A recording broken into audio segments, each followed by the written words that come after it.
Bluff City Media presents the Two Buck Sports Show with your hosts, Rusty Buckets and Uncle Buck. Now, let's get to the show.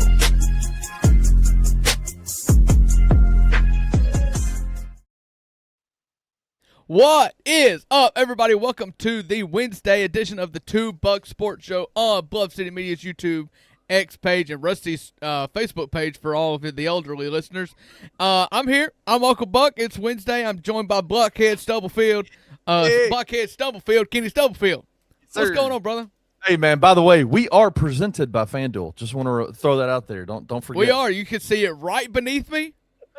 And throughout this episode and every episode on Bluff City Media, we are proudly brought to you by and sponsored by FanDuel Sportsbook. Everything that we do is filtered through the aspect of gambling and odds and lines, everything else, and we get all of those from FanDuel. So, which is rich coming from somebody who's never placed a bet ever on sports. Me. And I will say I do not live in the state of Tennessee or any state that allows sports betting. I am in Mississippi, where we are the last to adopt anything. And so we are still pure as the white-driven snow here in Mississippi. So I can't even I can see lines on the app, but I have to lie and say that I'm from Tennessee. I'm in Tennessee and turn my locations off. Right. But I cannot actually sign up for an account or place a bet without driving across the state lines, which is probably a blessing. Do you know? So Anthony lives right on the border of Whitehaven and Horn Lake, Mississippi. Okay. And apparently he said every day he'll drive by out of his house at his neighborhood, and there's a line of cars right at the line. And he said when I first saw it, he was like, I honestly thought, like, all right, where the ladies at then, right? Where I thought it was something nefarious. It's literally Mississippi dudes driving across the state line to make bets, sports bets. So part of my territory at work, I'm an electrical engineer for a local electric cooperative. I'm an engineer. Right. Y'all all know that. We do know that. We actually service Middleton, Tennessee. Let's go. So that is part of my territory. If I wanted to move, it is a spot in which I could move to. But I would have to drive up across Middleton into Middleton, Tennessee, across the state line to do anything. And in order to do that on the clock in a work truck, it seems like a very, very poor idea. And so I saved my few cents and invested in lottery tickets that we do have in Mississippi. Shout out. I hate Middleton. I've never heard of Middleton ever. I don't know anything about I don't know why anybody has a strong opinion about Middleton at all. There's nothing there. I mean, they've got a really good restaurant called the Green Frog that I do love. No free plugs.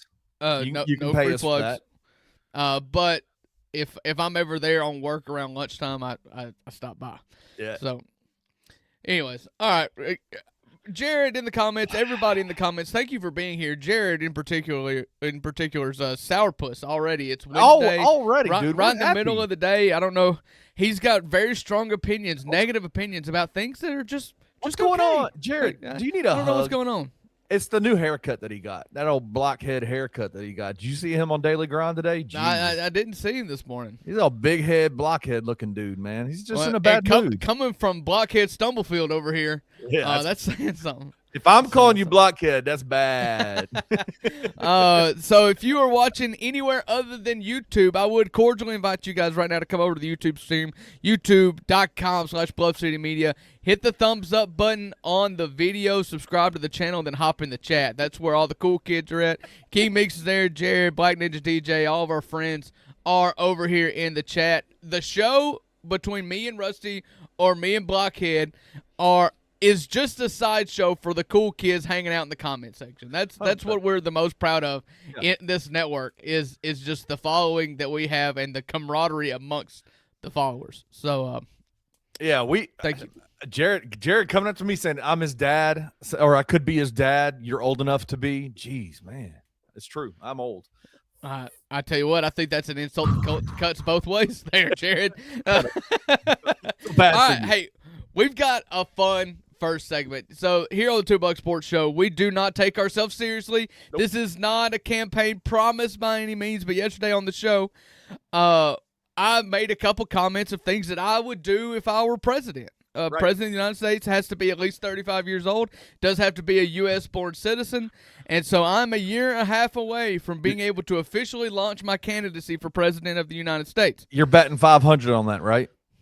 You're a U.S. citizen, but you're not 35. That's right. I will be 34 in April, so I'm a year and a half away from being able to officially launch my candidacy as the president of the United States, representing the great state of Mississippi. Hey, let's go. And so we tongue-in-cheek a little bit yesterday, but we decided that we would launch our candidacies for real and give the platforms that we will stake our presidency on. The cornerstones of our campaign.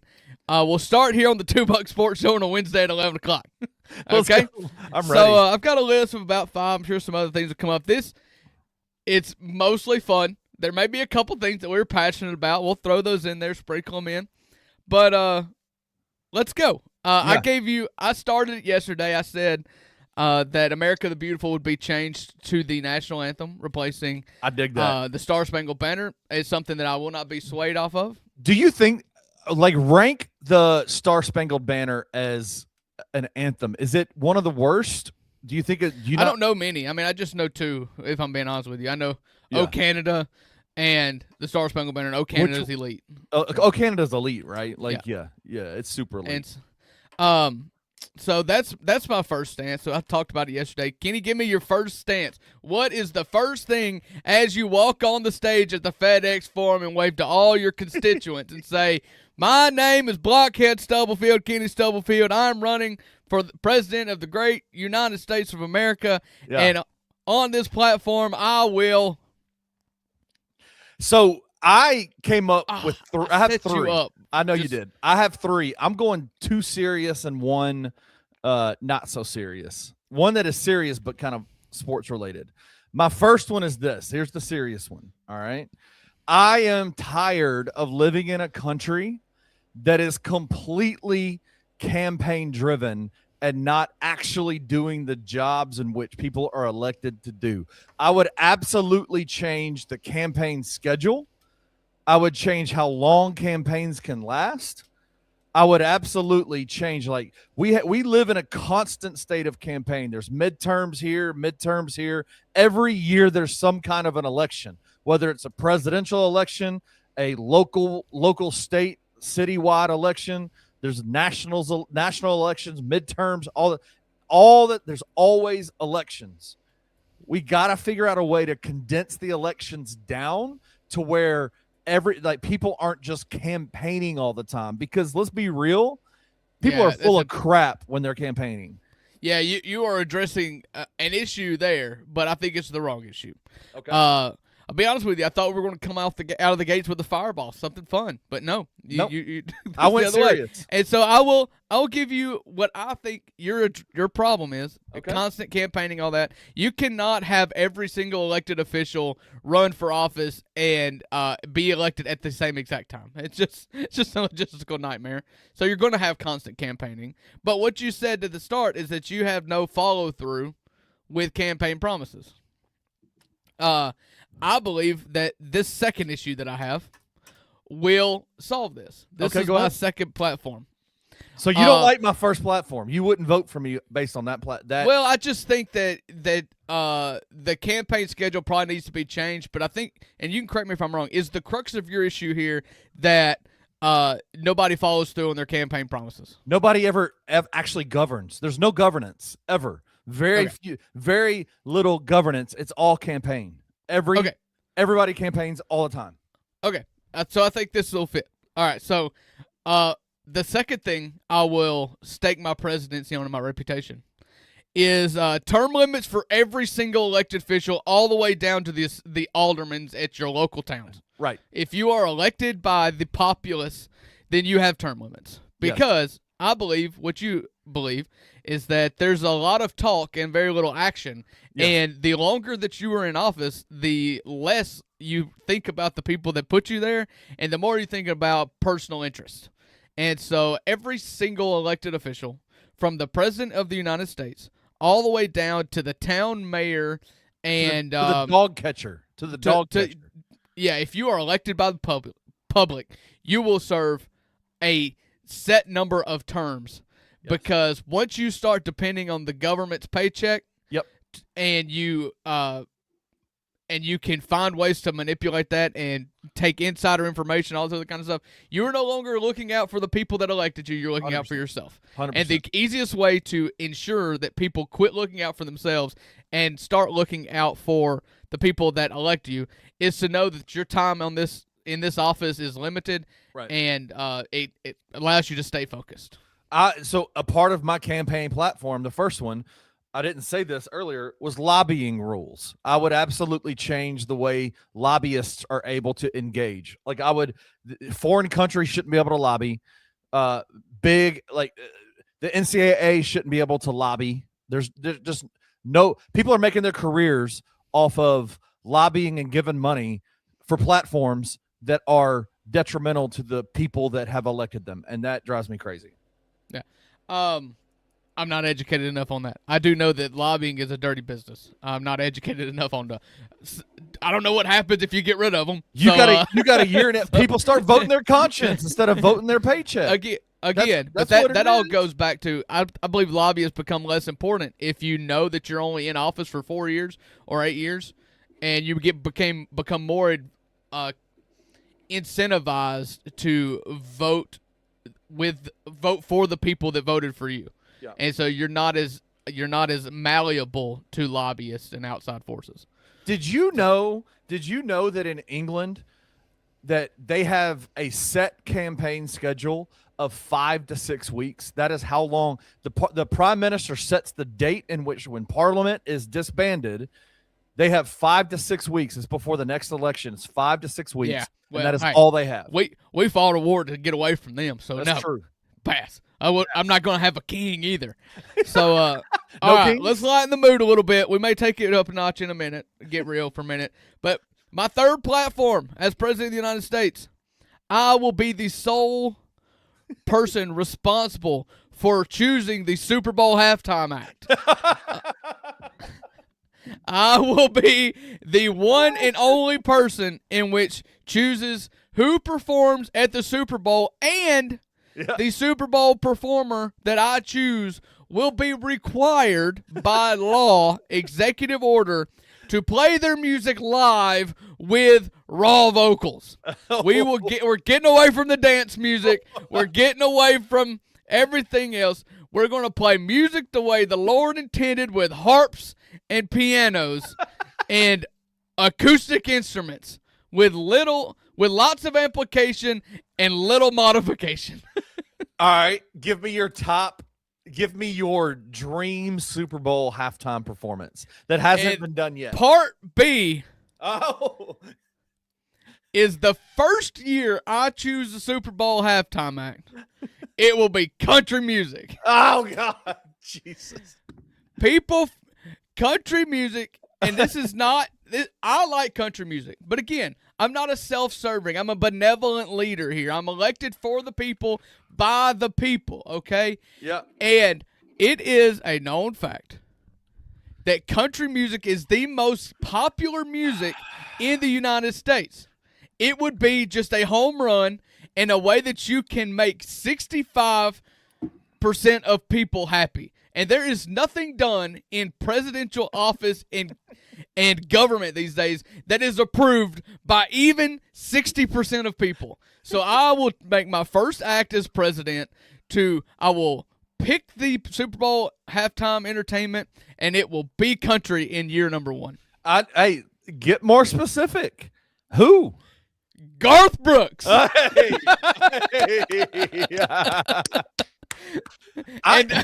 Be honest with you, me and Garth probably disagree on a lot politically. So so that is me reaching across the aisle. Hey, you are a benevolent person. Has Garth Brooks never done the Super Bowl?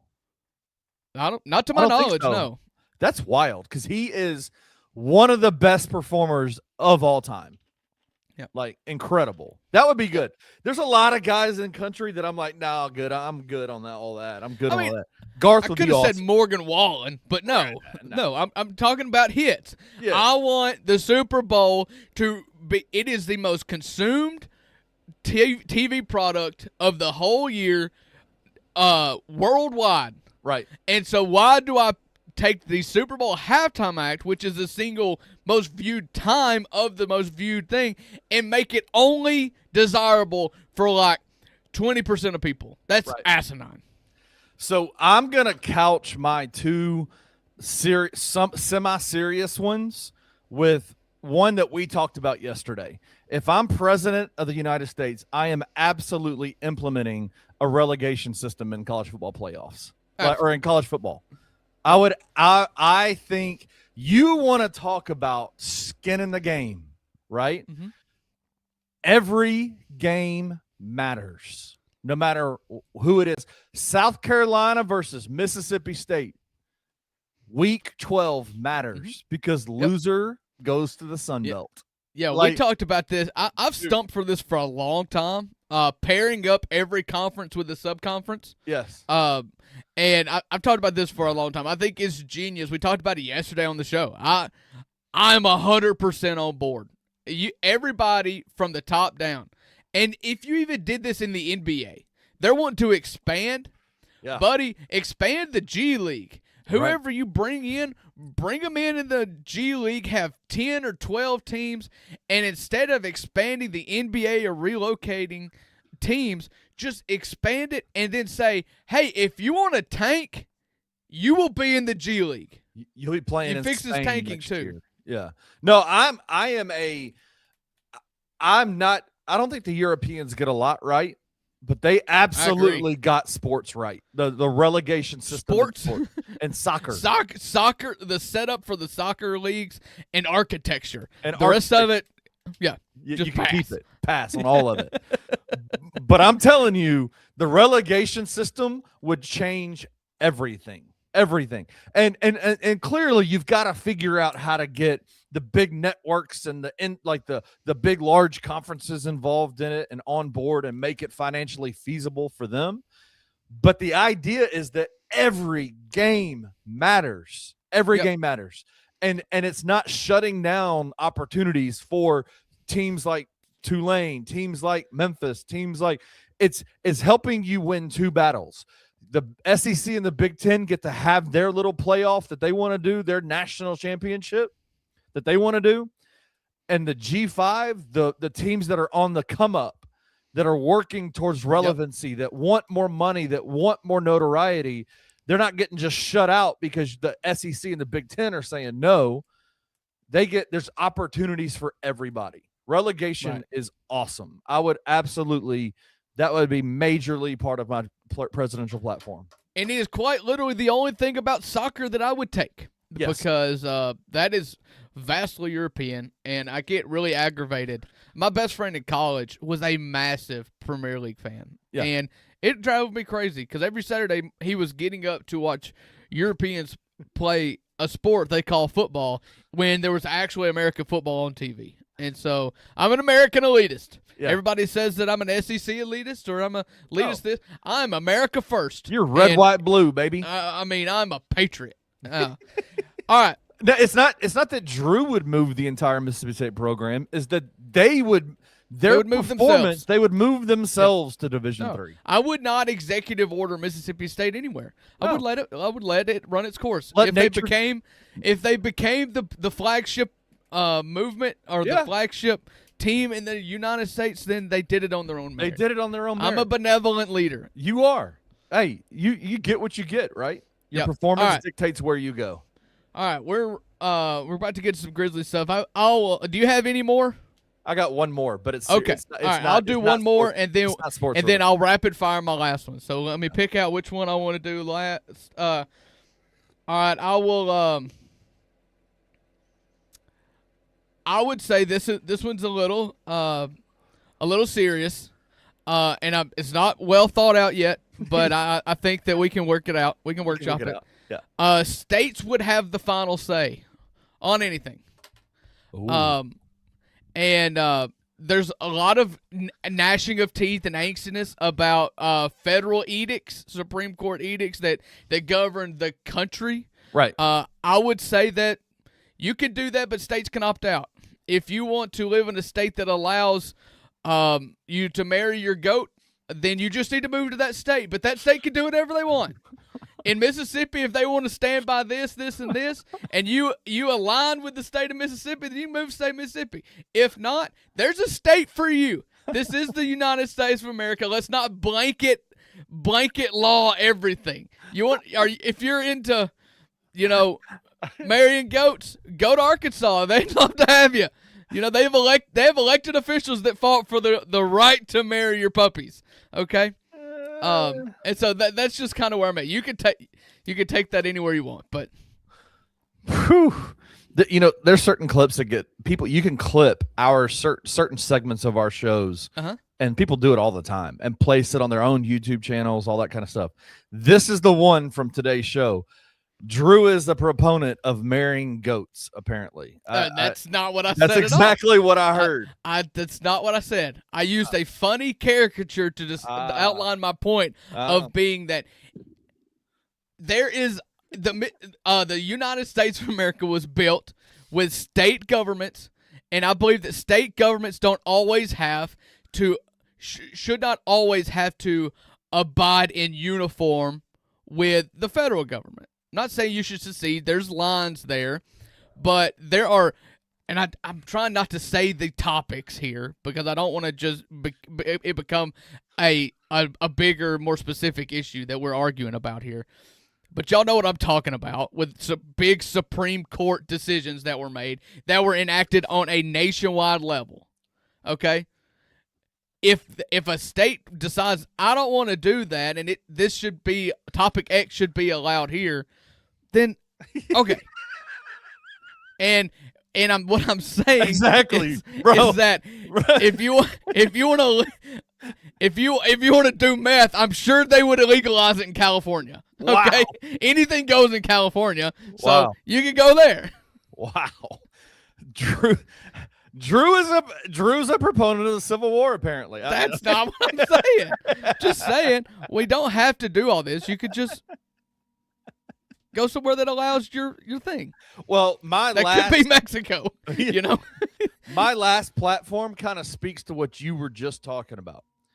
I am in terms of politics, and this is again kind of like yours, not completely fleshed out. There's probably a lot of arguments that people could make that would sway kind of how I would do this, but I think there's an underlying theme to, I think in every situation, no matter what happens nationally in the United States, there's always some kind of money, power, influence attached to it that causes people to do certain things, make certain laws, all this kind of stuff. Mm-hmm. I think if you really want to see the international stage and the United States in particular change, legalize all drugs. Oh no, I'm out on that. Legalize all drugs because this is a survival of the fittest is what you're getting into here. Legalize all drugs. We're legalizing marijuana right now, except for in the great state of Tennessee where you can't even get it medicinally. But you're seeing the legalization of marijuana to me has shown not only has it increased the GDP of certain states, there's not more people using it.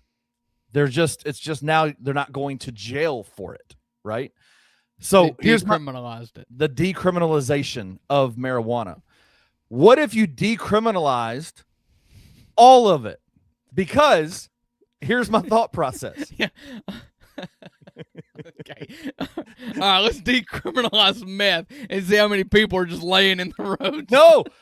When has making something illegal caused somebody to not do something? It is illegal for you to speed. When's the last time you sped in your car? Decriminalize murder. Why don't we do that?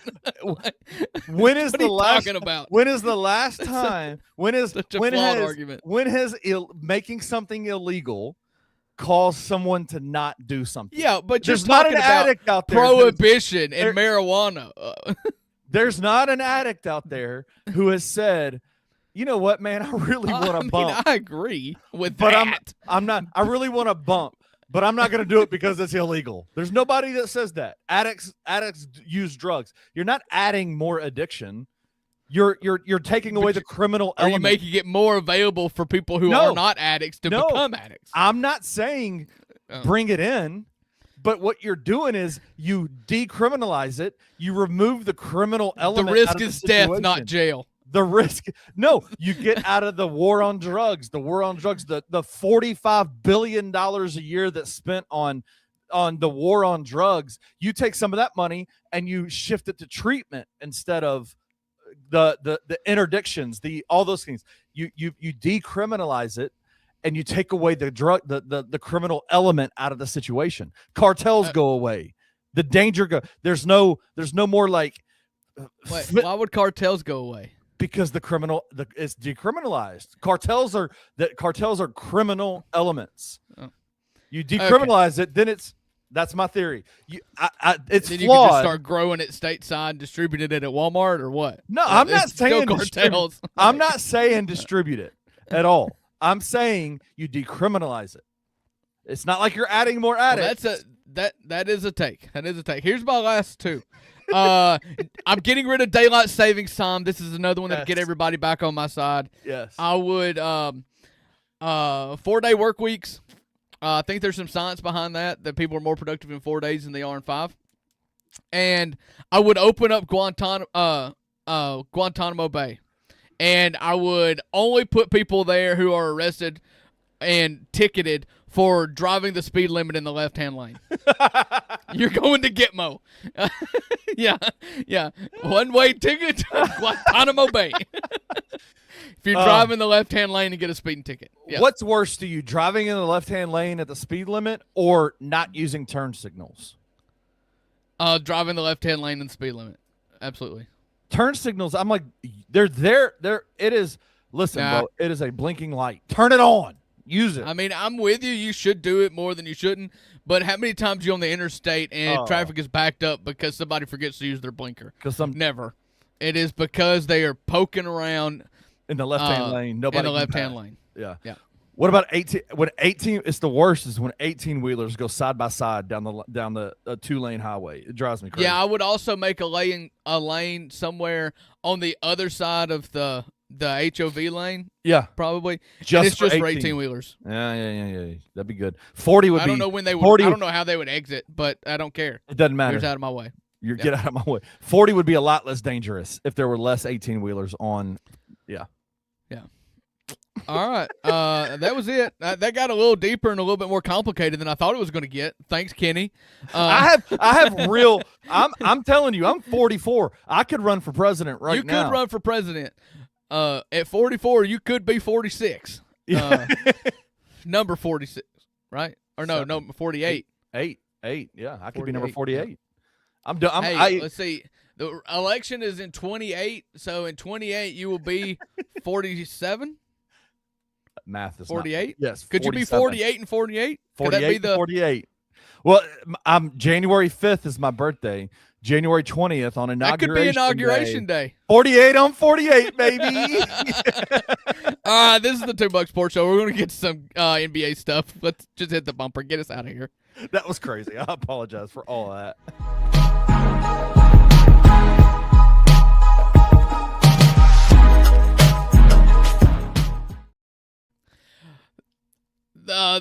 I think I'm just going to say that this is the Anthony Zane Show. Somebody change the banner. We're going to rename this show. Things got a little weird in the first segment, but hey, we're here. Hey, so real quick, go back to that for a second. Meeks wants to know who'd be your VP. Oh, that's a good question. Who would be my vice president? So if I died, this person would take office. That's a big decision to make. It's a big decision to make. John Cena. I'll say this. Ryan Silverfield would be my VP. Just consistent, not great, not bad, consistently consistent, loyal. Yeah. Ryan Silverfield. Yeah, Rusty wouldn't be my VP. No. He would try to keep me in a box. Y'all would fight too much. I'm a peacock. You got to let me fly. You got to let you fly, dude. You're the president, man. You can't have somebody. You can't have somebody as your VP. Who's Give me the nuclear football, please. Let me tell you what. I'm gonna point them suckers right at Starkville, Mississippi. All right. Let's talk about basketball, Kenny. Center yourself. It's time to start talk some basketball. The NBA Cup is going on right now. 2 games happened last night. The Orlando Magic, won last night. Desmond Bain, our former lover, went nuclear last night. 31 points, I believe. 37. 37, I think, right? 37. He hit a bunch of threes as well. Looked absolutely incredible. Did not play any dodgeball last night. Yeah, 37 points. He had 6 rebounds, 5 assists, 1 steal, 1 turnover. Man, shot 6 of 9 from the 3-point line. Incredible. Nice. Had a great game. Yep. And then we got games tonight. This is a bye week for the Memphis Grizzlies, so we're going to talk about this. These numbers are brought to you by FanDuel. Last night's game, just to recap everybody, Knicks beat the Toronto Raptors 117-101, and the Magic beat the Miami Heat 117-108. And tonight we got Suns Thunder minus 14.5, which is probably a low number for the Thunder, for being honest. Yeah. And the Spurs play at the Los Angeles Lakers. They are minus 6.5. Are the Lakers?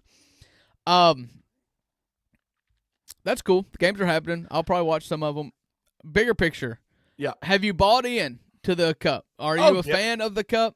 Oh yeah, I love it. Okay. I listen. I'm a bracket guy. Anytime you give me brackets and moving it, it's fun. It's fun. It adds meaning. I just wish the Grizzlies would play in it at one time. Like they I know they have their little qualifying games that they have. I just want to see them make it one time. Right. I am so mad, Kenny. I am so upset and my feelings are so hurt that the 3-1 NBA Cup preliminary Memphis Grizzlies were left out of the tournament, that I think they should expand the tournament. Let's go. There should be no hurt feelings. We should expand this all the way to 30. Let's do an entire NBA Cup. Wow. I'm being extremely facetious to prove a point. That the Memphis Grizzlies went 3-1 in their bracket and did not punch a ticket to the semifinals of the Cup. Right. And I believe that is unjust. That is unfair, and we should expand. Yep. And any time that anybody has their feelings hurt for being left out, the answer is to make sure that they should be included next time, not require them to win more. So the last time we had, I think, the inaugural NBA Cup, Eastern Conference team 2 years ago won it all. 2023, the Indiana Pacers. Tyrese Halliburton was the MVP of the NBA Cup. Played phenomenally well. Just went off. Okay. And I'm wondering if Desmond Bain and the Orlando Magic are potential the next Indiana Pacers. Right? Like they just got Paolo Banchero back off injury. Yeah. They lost Franz. It was Indiana. I knew you were wrong. It was Milwaukee and then Boston. 2023. It started in 23 with the Bucks winning, and in 24 the Boston Celtics won. Oh, okay. Yeah. Tyrese, the Pacers went to the championship game. Got you. Sorry. Oh, yeah, my bad. You're right. It's the Two-Buck Sports Show, and Blockhead Stumblefield are giving false facts. False facts. But anyway, they still, nobody thought anything about Indiana, right? Like coming in. Right. It was kind of a launching point. A launching point. Could this be a launching point for the Orlando Magic, right? Like with Desmond Bain playing the way he is, Paolo coming back. Franz I know he's out, but man, I just wonder, because you're looking, they got the Knicks on what day is that? They got the Knicks on Saturday at 5:30. They could be in the championship on the 16th. That'd be fun. It would be cool. I like the Cup. I do too. I have no problem with adding stakes. This is a long season. Yeah. When you play 82 games in a regular season that spans 4 months, right? October to April, roughly 4 or 5 months, you've got to have something in here to just break it up. And an all-star game itself isn't enough. I like it. I've never had a problem with it. There's a lot of people that are still holding on to this being stupid, and it's very clear that it's not stupid to the players. I'm not over here saying that you should hang a banner for an Emirates Cup championship, but it's cool. It's a change of pace. I like it. I would do more stuff like this. I don't know what else is out there to do, but I would continue to do stuff like this, even if you did it like hockey. You know, when hockey is in non-Olympic year, they've done the face-off of nations or whatever, where they have 4 different countries that's fun. Play each other. I would do that. I think it'd be incredible. You could do that. And the NBA All-Star Game is so flawed and broken, especially on Saturday night, that you could do this and just replace it, in my opinion, if done correctly. You know, you could get the Eastern European nations together. You could get Canada. You could get the United States. You could almost just get France at this point. But France and Spain and those other European nations, pool play it out, seed a bracket, 14 bracket for a world champion kind of thing, and you can do that over a week in the middle of a season sometime. I think it'd be awesome. Do you the only thing I don't like about the NBA Cup is I'm not a fan of the floors. The floors are just, I was going to say they're atrocious. They're garbage floors, garbage courts. Yeah. You should listen. I'm a man that prides myself to have a little flair. Especially I like personality. I like brashness to a certain degree. I like arrogance from my players, especially if you can back it up and take it if you don't back it up. I appreciate that. The amount of arrogance in these NBA Cup courts are just an atrocious level. It's atrocious. It is. I mean, it's obnoxious. It hurts my eyes to watch. I think was it Minnesota that had the lime green courts this year? It's just terrible. disgusting. And props to I don't know if this is Zach Kleiman's call or if it is what's the other fella? Jason Wexler. Jason Wexler's call, that they've always done pretty neutral colors. Like they had a gray court, like a kind of a muted gray with like the pretty little yellow in it. It was nice. It was fun. It was fun. It was still ugly, but we're grading on a scale here. Yeah. And teams like Minnesota set the curve. And so if you're just more moderate than them, like, I can't really complain too much. But just what's wrong with a wooden court? Nothing. Come on. Nothing. It's beautiful. All right, Suns and Thunder. Obviously, the Thunder are probably going to win that game, right? Yeah, that's not even. I mean, are the Thunder going to ever lose again? I think Never. Is the question. Rusty sent in the group message a stat. He was using it to gloat about Edey being the best defender. I believe it was net rating, the top 10 net rating defenders in the NBA. And Edey was number 1. Great golf clap. That's why he sent it. Yep. If you peruse that list further, there were 6 players for the Oklahoma City Thunder in the top 10. They are that the win record is absolutely in play for them this year. They are so good. They might be the best team we've ever seen in the NBA. Yeah. Like, unfortunately, I think I agree with you. Spurs, Lakers. Obviously, is Victor back? Is he back from the? I don't calf? believe he's back. I don't think he's back yet.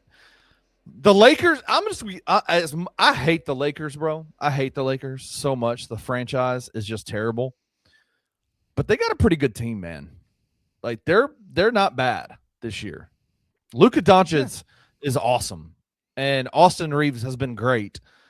And LeBron just comes in and has those little 5-minute stretches where he just blows up and scores 10 points in 5 minutes. And it's like, wow, he's still got it. He just can't do it for as long as he used to be able to. But they're a good team, man. It'll be interesting. It'll be interesting to see a Thunder versus Lakers semifinals. Yeah, I think the Lakers are really good. Listen, it should not be breaking news. It's the reason why I was so freaking mad last year when the trade happened. but it should not be news to anybody that a team led by Luka Doncic is really freaking good. Like, it doesn't really even matter. Like, DeAndre Ayton has just not been a liability, or at least not being talked about. Right? And that's the big thing for them is DeAndre Ayton hadn't hurt them, right? Like, I don't know if he's helping, but he's not hurting them, and that's a big deal because Luka Doncic is top 2, if not best player in the entire game right now. Yeah. Like, he's just phenomenal. He's going to be in the NBA MVP conversation for sure. He's probably the best player. You know what? I'll go out on a limb here without thinking about it too hard. The best player in the NBA to not win an MVP at this point. Yeah. You know, because Shea got one last year. Although I would argue that that may have been Luka's if Luka stayed healthy and didn't get traded and have that weird thing last season. But he's been absolutely incredible again. And LeBron James has been a Robin and kind of assimilated into a smaller role. And he is, take your shots, hate on LeBron if you want to, he is a basketball savant. And at 43 or 44-year-old, however old he is right now, he's younger than Phillip Rivers, but however old he is right now, he can still play high-level basketball, even if he's not shooting 26 times a game. Do you think that I know that people have been talking about, he had, what was it 2,000 straight games of 10 points or more? Yeah. And then in the game, he had 9 points, had the ball at the free throw line, dribbled, was going towards and kicked it to Rui for a 3-pointer to win the game. It cost him his streak. Do you think he actively knew that it was costing him his streak, or do you think it was just I'm just a basketball player, flow of the game, this is the right pass to the right guy? I don't know. He did come in the game before that late in a blowout to get 10 points, I believe. Yeah. So I don't know. He made the right play. Rui made the shot. Which tells you just how good of a player he is. Like, I don't get the hate towards LeBron that people give him. Like, he's just a fantastic ball player. I've probably been on record more times than I care to be vouching for LeBron. Yeah. But it has very little to do with play. It's like he was a child star in the truest sense of a child star. He was on ESPN magazine and Sports Illustrated like 15, 16 years old. He was the chosen one, the kid from Akron, way too young. He was in the spotlight. And you've never even heard of him getting a speeding ticket. I mean, you're talking about nose clean. I value so much. And somebody in the public eye who, and maybe this is just me being married and having kids and whatnot, and I know how hard it is, but like how many celebrities you see that's on their 7th and 8th wives, and he's married to his high school sweetheart. He's always at his kids' game. There's something that's so relatable and human about him as a father to me. Absolutely. Like I've always respected that more than I've respected anything else. And I don't like the antics of LeBron. He's a grating personality on the basketball court, but I will not let that take away from him. I think he's just a decent human being. Yep, and he's one of the best basketball players to ever grade. I mean, he's absolutely. He's just top 2, top 3 in the history of the game. Phenomenal. Right. Would love to see the Lakers and the Thunder in the semifinals. Would love to see. It's going to be Orlando and the Knicks in the semifinals of the Cup. Be a fun little matchup to see the Thunder versus the Magic. That'd be a fun little matchup in the finals. And these games, the semifinal games, count towards the season records as well. Right. The finals does not count, which is pretty weird.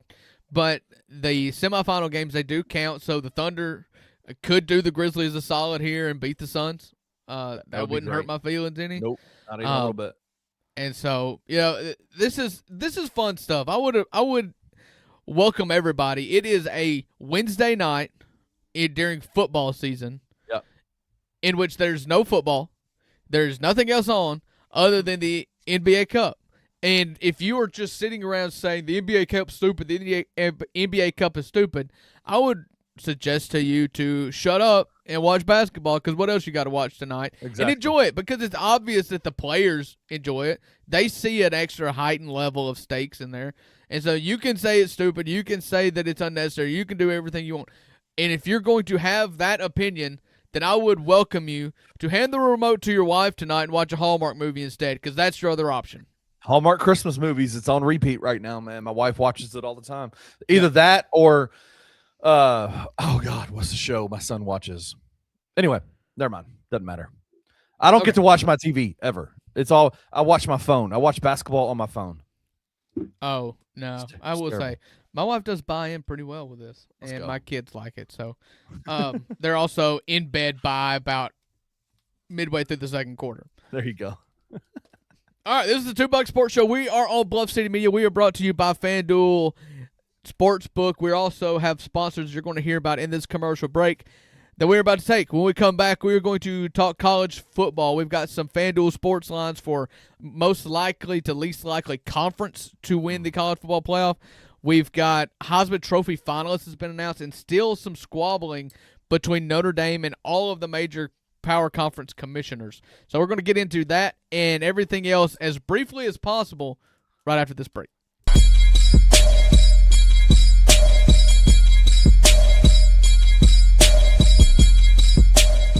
Would you be in favor of a G5 playoff? I mean, I know you want a seat at the table. I know that there is value right now in being the G5 champ and getting a bid to the playoff. Would you not just rather just have a expanded playoff in the G5 and have like a championship you could actually compete for? Either I don't know. I don't know. I've kind of always been against that, and I know the reality is that the likelihood of Memphis ever actually making a title in football is basically zero. But I don't know. There's just something that makes it feel second rate. Right. Yeah. I would love to see the European soccer relegation system. I would be all for that. If you had two separate championships and the champion or the top teams from the G5 had the opportunity the next season to play in the P4, I'd be all about it. I don't think it will ever happen, but that would be awesome. The SEC would never agree to it. Yeah. Tune into the $2 Sports Show with Rusty Witten and Drew Gann, Monday through Friday at 11 a.m. on the Bluff City Media YouTube channel.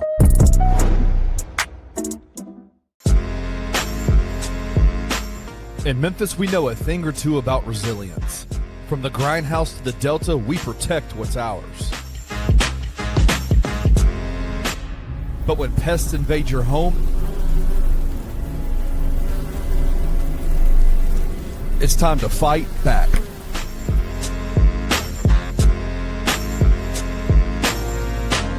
Grade A Pest knows how to handle what crawls, flies, and bites. With local experience and guaranteed results. I'm Reggie with Grade A Pest Control. We service the Memphis metro area. That also includes DeSoto and Fayette County as well. Grade A Pest has the entire Mid-South covered.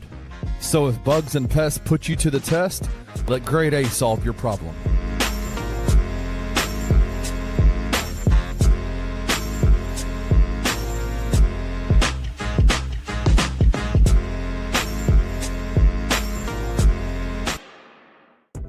Do we think that they can win the American when we stack them up against the rest of the conference? Yeah, but they have to give a pretty consistent effort night to night, and I'm not sure I've seen that from this team.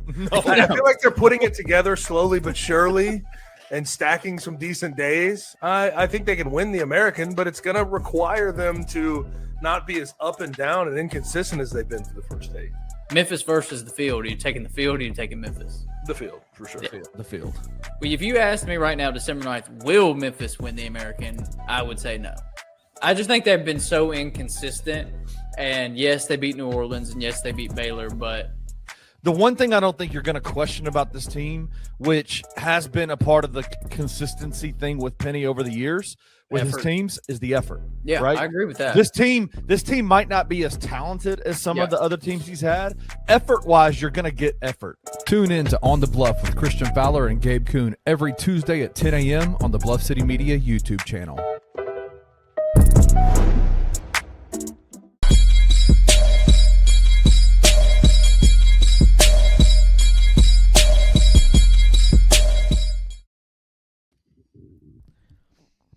What is going on? Welcome back to the $2 Sports Show. I'm Uncle Buck. I'm joined by Blockhead Stubblefield, Kenny Stubblefield. Over here to my left, we've talked our campaign promises, half-baked at best campaign promises. At best. And we have talked the Memphis Grizzlies / NBA and the NBA Cup going on tonight. We discussed some odds, FanDuel Sportsbook odds related to that. And now we're going to get into some college football stuff. The college football playoff field has been set, but it is not without controversy, and everybody who is anybody in college sports is having their thoughts made public over the last 2 days, including Notre Dame president Pete Bakwova. Bekwova, yeah. I think he's the athletic director, right? He's the athletic director, not the president. That's right. Athletic director. He's mad because Notre Dame got left out of the 12-team playoff. He's mad at the ACC for hurt feelings, not going to his defense and choosing to go to the defense of Miami over Notre Dame, despite Notre Dame having competing in the ACC as a member of the ACC in many sports except for football. Yeah. Right? They have a 5-game ACC schedule every year in football, but that is not a full-fledged conference member. And so he's mad about that. The ACC commissioner's mad at the Notre Dame athletic director for being mad at him. And it seems the result is that we are going to expand this playoff field. So, with all that being said, not ideal, right? I'll say it again. You cannot legislate happiness from everybody. To use a government term, you cannot legislate this into a point in which everybody is going to be happy every single year. Every single year, you will have a team that feels like they've been slighted, they've been hosed, they've been gypped of an opportunity to play in the playoff. And I would rather, in this scenario, have more good teams left out than create room for bad teams to get in. And the whole crux of this issue is that I believe that the committee and the guidelines and the parameters to which it's set up allowed for more teams to get in that shouldn't be in and Notre Dame be left out. I would change the rubric before I would allow more teams to get in. Yeah, it has been stunning to me. The Notre Dame it is very clear what Notre Dame thinks about themselves. They think very, very, very highly of themselves. And it is wild to me, the rhetoric that's coming out from Notre Dame about this whole situation. Being upset with the ACC for highlighting the fact that their actual football team, that one of the football teams that's in their conference, beat Notre Dame head to head, and they should be in, and Notre Dame shouldn't, right? Like, even though Notre Dame during the COVID season had to have the ACC give them a 10-game schedule, even though they are only required to give 5, they made Notre Dame played 10 ACC teams. It's crazy to me, man, like how the response by Notre Dame's administration and their fan base. But I agree with you 100%. Like, there's reasons why Notre Dame didn't make it. And the solution is not to expand. The solution is win those games, right? Win the games. Join a conference, win a game. The games have to matter, and that's why Miami's in. You know, if Notre Dame wants to be mad at the ACC, you should be mad at the tiebreaker rules that went into effect that allowed Duke an opportunity to win the ACC. Right. But again, I'm not over here. I will never stump for a school, a university, a company, a person that can self-sustain themselves. You should not ever make them join something that a group of people who are needed help being propped up. Like Ole Miss, Mississippi State, Arkansas, Wake Forest, all these different entities within the SEC, ACC, Big 10, Big 12, they band together because they need to band together. Right. Notre Dame doesn't need that. Notre Dame doesn't need that. It bit them in the butt for the first time ever this in year. This. Yep. But they were going to get left out because they lost to Miami and because the ACC sucked. This was not a premeditated shielding of Notre Dame. That's not what this is. They had to get another G5 team in there because that's what the rules say. The rules need to be changed. The committee needs to be changed. You need to get away with the committee, do away with all the old people who have too much power in this and who are obviously biased. Get away with all of that. Keep it at 12 teams and put a computer in charge of ranking those 12 teams. No, I don't disagree with you. It is they've experienced. Notre Dame has made millions upon millions, hundreds of millions of dollars in TV rights deals and not having to share with other schools and the conference they're a part of. Their revenue is off the charts. They've experienced the good parts of being unaffiliated. Whatever, it bit them in the butt. It bit them in the butt this time. Like, stop complaining. And it's only going to get harder. Yeah, and they fit in the same category as Memphis. In this, you're going to have an extremely hard time scheduling if you're Notre Dame. Notre Dame, you are a brand, and you can sell tickets at away games. And that will be a draw for some teams. But the SEC's going to 9 games. And just like I made the case yesterday about it being increasingly more difficult for teams like Memphis and Tulane to schedule P5 opponents, Notre Dame's going to have the same thing. You think Arkansas is wanting to pencil in Notre Dame and 9 SEC games? It's just not going to happen. Yep. Do you think that the ACC will renege on that 5-game deal with Notre Dame, or is it just too much money for them? I think it's just all lip service at this point. No, the ACC is getting something out of it too. Notre Dame is an ACC member in basketball. They're an ACC member in baseball. They're an ACC member in all the Olympic sports, I believe. So, no, I don't think that's going to happen. But everybody's got feelings hurt. They could force their hand at some point, Notre Dame, and say, if you want a real schedule, if you want to have the opportunity to not get left out like you did, because there's going to be years where you don't win all the games, right? And because of your unaffiliation, it's going to bite you. Like, there's just nothing you can do about that. You're not going to win every single year, every single game. So you might as well take a little bit of a hit on the revenue side to make sure that you can absolutely have a chance to be one of the conference champions and join the ACC. Well, I mean, I think that Notre Dame, the way that they kind of circumvented that was what we talked about on the show, where it was Ross Dellinger reported after talks with Pete Bavacqua, immediately after the bracket was released and the final rankings released and it showed that Notre Dame was out, he apparently vented to Ross Dellinger of Yahoo Sports.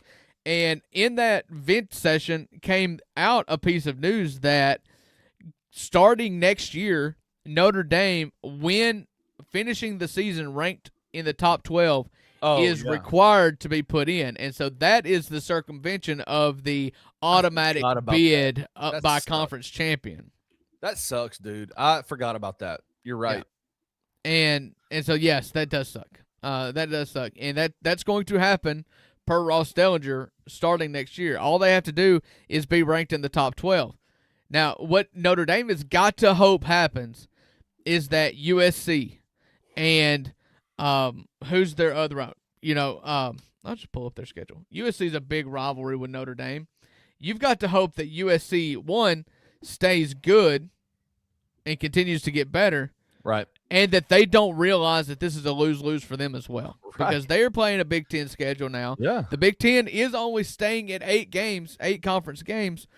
But if USC looks across and says, I can play Notre Dame on the road, or I can play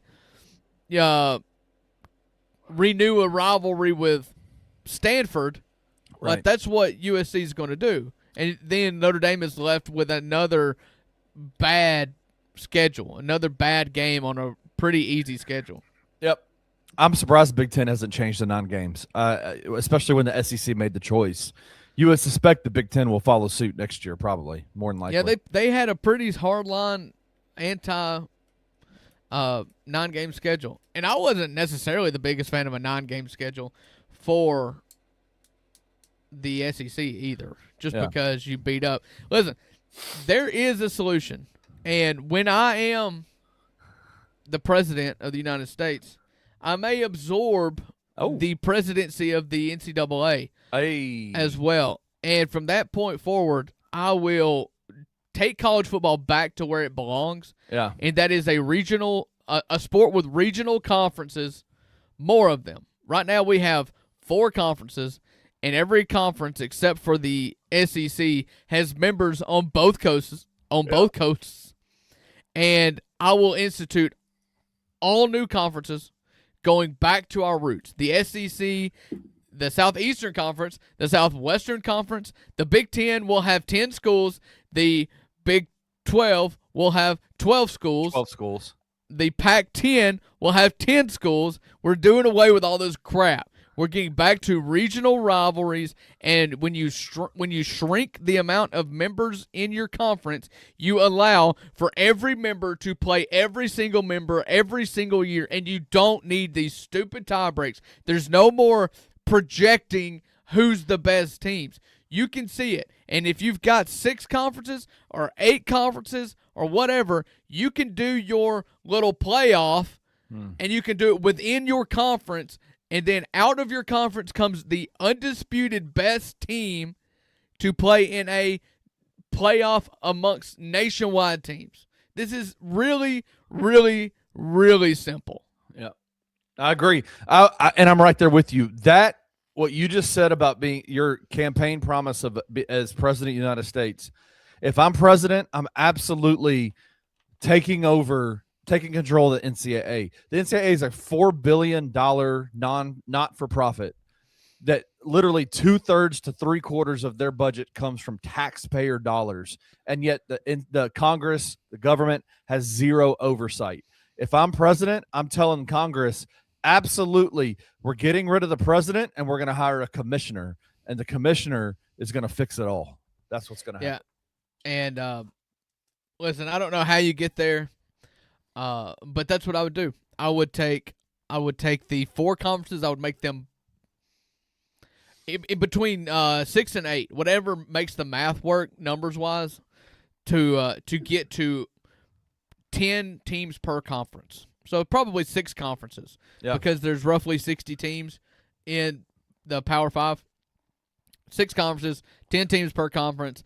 Only reason why you are going to be in a conference is because it geographically makes sense. Don't care about anything else. That's it. Love it. Well, hey, let's get to these last FanDuel numbers, the college football playoffs. Yes. Conference odds. Conference odds. So there are 5 SEC teams. There are 4 Big Ten teams. Is that right? Yes. There's 1 team from the Big 12. There's 1 team from the ACC. There's 1 team from the Sun Belt. There's 1 team from the American Conference, and these are the odds that of each conference having the champion. So obviously the Big Ten is going to be the favorite here. They've got the numbers 1 and 2 seeds. Right. SEC plus 240, Big 12 plus 900. And what do you think about this? The Sun Belt representative, James Madison, has lower odds to win the title than the American champion, Tulane. Well, I think Tulane would have a harder because they play the Rebels. Because then they'd play Georgia in the next round, and I think Georgia's going to win it all. So that I think Tulane is a better team than James Madison, but their path is harder. James Madison is playing Oregon, then they would play Indiana. No, they're the 5 seed, so they would probably play the 4 seed, which would be Texas Tech. Texas Tech in the second round, right? And then Indiana in the semis if they made it that far. All right, first big upset. What's the big upset out of this right here? What do you think is going to which conference is going to lose in an upset game in the college football playoffs first? I think that everything goes chalk in the first round. Okay. I do too. I take that back. Alabama, Oklahoma. I think Miami beats A&M. Ooh. No, I think Oklahoma beats the snot out of Alabama. You think so? Yeah. Okay. I do. Alabama could get healthy, get Jam Miller back, and decide they can run the ball. But a big factor in years past has been eye test. Yeah. Alabama has failed the eye test for a month. If they don't have a running back, if Jam Miller's not back, they're losing in the first round. No, I think that Oklahoma beats Alabama at home. I think Ole Miss wins. I think Oregon wins. And I think that Miami goes to Kyle Field and beats Texas A&M. Woo! Yeah, that's 11-8 or no 10-7. Can I say this? I think my first big upset happens in the second round. I think the winner of Alabama-Oklahoma beats Indiana in the second round. Fair. We are still not giving Indiana the credit they deserve. I know. And I think that offensive football has been the downfall of Oklahoma this year. Yeah. And that's not a good place to be. And Indiana's defense you need to be is really awesome. well balanced. Their defense is great. Their defense is great. Yeah, I think that Miami beats Texas A&M.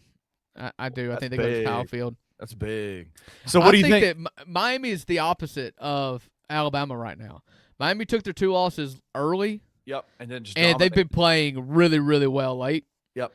And Alabama took they took 1 early and 1 late, but they just do not pass the eye test right now. Yep, I hear you. Which one is there any number that you would bet in here? Plus 240, plus 900, plus 2200. Any of those that you would pick to win? I think plus 240 is obvious, right? Georgia. I think Georgia's probably gonna. Georgia's awesome. Like they're really, really good. Yeah, Georgia's really good. Georgia's really good. They're the most complete team in the SEC, and that's not particularly close. I have waxed poetic about Georgia on multiple occasions in the last couple of weeks. They're the most balanced team. They can do multiple things offensively. If Gunnar Stockton needs to throw the football, he can. If they can just rely on the run, they will. I think they are the most complete team in the SEC by far. I would say if I won't bang for my buck here, Miami. If I get ACC a taste of that plus 2,200. Whoa. Miami, we talked about the path there. That's going to be that will be beating Texas A&M on the road and then going to Georgia. Georgia. Yep. Is that right? Ooh, I did not. No. put that together. Ohio State. Okay. Sorry. Yeah, I like that. I think they're a team. They've got the players. Like they don't have a lack of players. They don't have a lack of athletes. The biggest flaw, in my opinion, is that Mario Cristobal always finds a way to lose. And I would take if you ask me what the biggest one, I would sprinkle 2,200 because of you just got good odds there, and I think Miami's got some players capable of winning. My biggest bet could be on Texas Tech, the Big 12. See, I think it's very possible too. that they are the best team right now, and they've got – that's something I can make some actual money on as well. Yes. The balance of the two, bang for my buck and likelihood. And their path Probably is Texas pretty. Tech. Their path is pretty easy. Honestly, that top half of the bracket is not easy, but it's not. So they'll get Oregon, right? They'll get Oregon. They'll get Oregon at home.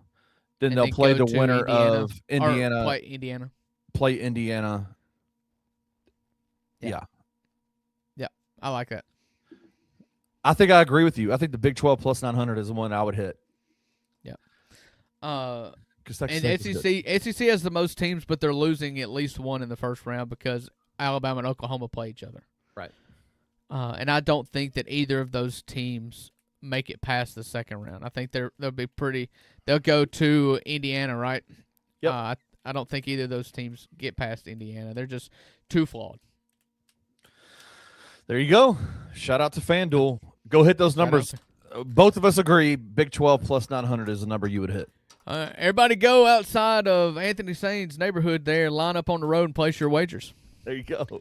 So this has been the $2 Sports Show Wednesday edition of the show. Listen, I tell you every single day that we get into a bunch of stuff you never thought we'd get into before, but never more so than today. Never more so than today. I hope this isn't my last episode with everybody. Please come back. No, it's all in good fun. Shout out to the goats. I kid. Shout out to the goats. We talked about goat marriage and legalizing all drugs. This has been a crazy episode. Yeah. One stance apiece. So, all right. That'll do it for the Wednesday edition of the $2 Sports Show. Rusty will be back with me if he dares tomorrow at 11 a.m. Stick on the channel here. Anthony Sain's coming on at 1 o'clock. What's Sain talking about today? I don't know. I just got the show rundown a few minutes ago while I was on air with give you. it to us. So I don't know. I haven't seen it yet. Tease it. He texted it. We're probably going to talk Grizzlies. Probably going to talk Grizzlies. All right. Well, that's at 1 o'clock here on the network. You can catch Daily Grind tomorrow morning at 7:30. We'll be back at 11 a.m. Like, subscribe, hit the thumbs up, hit the bell. We'll let you know when we come back live. So that'll do it. That'll do it for today. Appreciate everybody being here. We will be back tomorrow. Thank you for listening to the $2 Sports Show. If you enjoyed this episode, leave a rating and a review wherever you download your podcasts. Also, like and subscribe to Bluff City Media's YouTube page. We'll see you back here next time.